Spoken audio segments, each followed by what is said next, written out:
Championship. Timm Klose gives Norwich a point in dramatic finish against Ipswich. Timm Klose celebrates as Ipswich players react to the Norwich defenders' last gasp equaliser.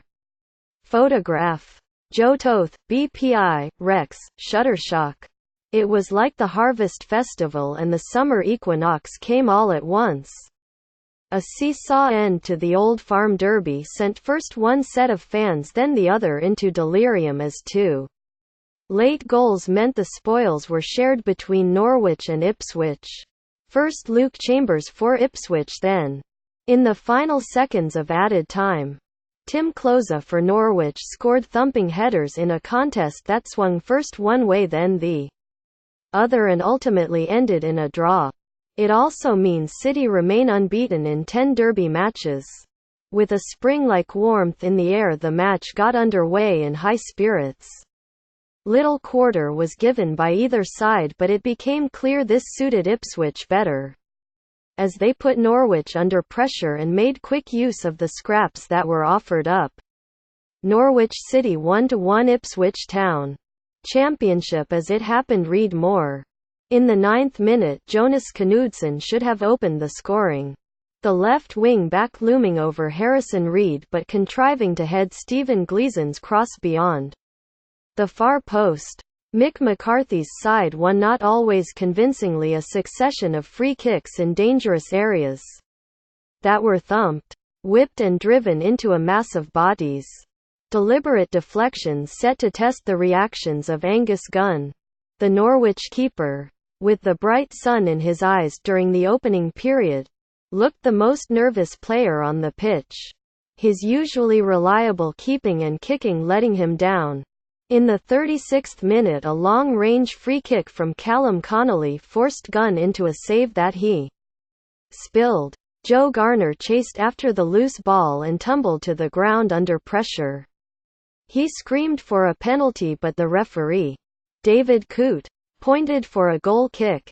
There was a similar response moments before half-time, when Dominic Iorfa charged into the Norwich box and hit the turf. Gunn spills aside. Norwich stood firm in their own area and repelled Ipswich's assaults.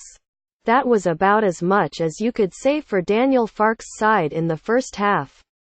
However, his possession style looked too considered, too ponderous for a match like this. Norwich came out for the second period with extra impetus and should immediately have opened the scoring. James Maddison, their match winner on so many occasions this season, had spent much of the first half foraging for the ball at the base of midfield. In the 47th minute, he got on the ball in the final third and drew a foul from Cameron Carter-Vickers, taking the free kick himself. Maddison looped the ball over the visiting defence and found Klose all alone, but he could only scuff his shot wide from 6 yards. Norwich were now switched on, faster with the ball, more confident in their play. At the heart of it all was Maddison, constantly hurting the Ipswich defence.